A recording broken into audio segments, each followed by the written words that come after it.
বুদ্ধিমান শেয়ালের গল্প। এক গ্রামে একটি বুদ্ধিমান শেয়াল বাস করত।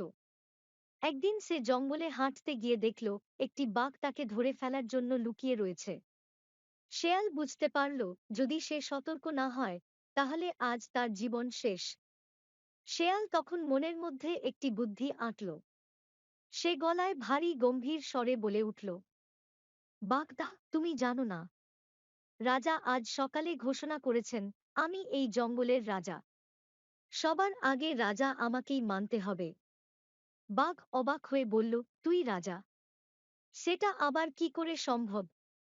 শেয়াল মুচকি হেসে বলল, বিশ্বাস না হলে চল, প্রমাণ দেখাই। রাজা ঘোষণা করেছেন সব পশু আমার পেছনে থাকবে। শেয়াল তার পেছনে বাঘকে হাঁটতে বলল। বাঘ কিছুক্ষণ হাঁটল, কিন্তু একসময় শেয়াল তাকে গভীর জঙ্গলের কাছে নিয়ে গেল, যেখানে শিকারীর ফাঁদ পাতা ছিল। শেয়াল জানত সেই জায়গাটা বিপজ্জনক। হঠাৎ শিকারীর জাল বাঘের গায়ে পড়ল। বাঘ চিৎকার করতে লাগল। শেয়াল তখন হেসে বলল, বুদ্ধি দিয়ে বিপদ এড়ানো যায়। তুমি আমাকে ধরতে চেয়েছিলে আর নিজেই ধরা পড়লে। এইভাবে বুদ্ধিমান শেয়াল তার বুদ্ধি দিয়ে বাঘের হাত থেকে রক্ষা পেল।